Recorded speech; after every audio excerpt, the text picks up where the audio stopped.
Assalamualaikum warahmatullahi wabarakatuh. Saya Melvi Heronisa dari kelas 2D, Prodi Pendidikan Bahasa Inggris, Universitas Singapura Bangsa Karawang, akan memenuhi tugas akhir untuk mata kuliah perkembangan peserta didik. Perkembangan dimaknai sebagai suatu proses perubahan dalam diri individu atau organisme, secara fisik maupun psikis, menuju tingkat kedewasaan atau kematangan.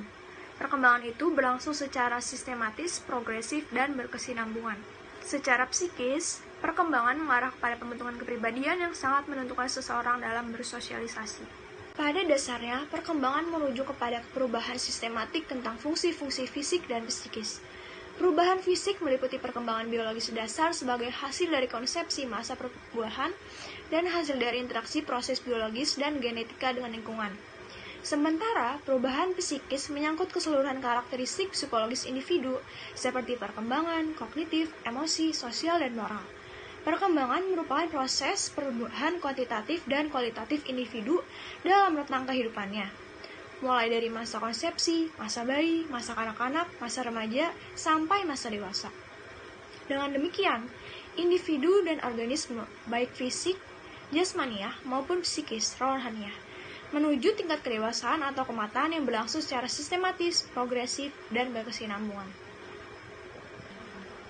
Perkembangan sistematis berarti perubahan dalam perkembangan itu bersifat saling ketergantungan atau saling mempengaruhi antara bagian-bagian organisme maupun fisik dan psikis, dan merupakan suatu kesatuan yang harmonis. Contoh prinsip ini seperti kemampuan berjalan kaki seiring dengan matangnya otot-otot kaki, atau berkembangnya minat untuk memperhatikan lawan jenis seiring dengan matangnya hormon seksual. 2. Progresif berarti perubahan yang terjadi bersifat maju, meningkat, mendalam, atau meluas, baik secara kuantitatif fisik maupun secara kualitatif psikis. Contohnya, seperti terjadi perubahan proporsi dan ukuran fisik anak dari pendek menjadi tinggi dan perubahan pengetahuan atau kemampuan anak, dari yang sederhana sampai kepada yang kompleks. Contohnya, mulai mengenal huruf dan angka sampai kepada kemampuan membaca, menulis, dan berhitung. 3. Berkesinambungan berarti perubahan pada bagian atau fungsi organisme itu berlangsung secara berurutan dan beraturan. Contohnya, untuk dapat berjalan, seorang anak lebih dahulu telentang, tengkurap, duduk merangkak, dan berdiri. Sedangkan, untuk anak dapat berbicara didahului dengan meraba, dan untuk mencapai masa dewasa harus melalui masa konsepsi, bayi, anak, dan remaja. Ciri-ciri perkembangan terjadinya perubahan ukuran dalam aspek fisik maupun psikis. Fisik, tinggi badan, berat badan, dan organ tubuh lainnya. Sedangkan psikis, semakin bertambahnya pemedaran kata dan matangnya kemampuan berpikir, mengingat, serta menggunakan imaji kreatif. 2. Terjadinya perubahan proporsi dalam aspek fisik maupun psikis.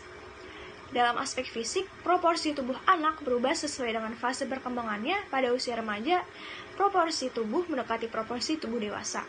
Sedangkan, pada aspek psikis, perubahan imajinasi dari yang fantasi ke realitas dan perubahan perhatian dari yang tertuju kepada dirinya perlahan-lahan meluas.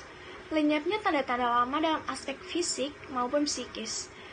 Dalam aspek fisik, lenyapnya kelenjar timus atau kelenjar kanak-kanak yang terletak pada bagian dada, rambut halus, dan gigi susu. Sedangkan, pada aspek psikis, lenyapnya masa mengoceh, meraba, bentuk gerak-gerik kanak-kanak seperti merangkak dan perilaku impulsif seperti melakukan sesuatu sebelum berpikir. Munculnya tanda-tanda baru dalam aspek fisik dan psikis. Dalam aspek fisik, matanya organ-organ seksual pada usia remaja, baik primer seperti menstruasi pada wanita dan mimpi basah pada pria, maupun sekunder seperti membesarnya pinggul atau buah pada dada wanita dan tumbuhnya kumis serta perubahan suara pada pria. Aspek psikis berkembangnya rasa ingin tahu dengan ilmu pengetahuan, lingkungan alam, dan agama. Perkembangan merupakan proses yang tidak pernah berhenti sepanjang hidup individu. Kedua, semua aspek perkembangan saling mempengaruhi.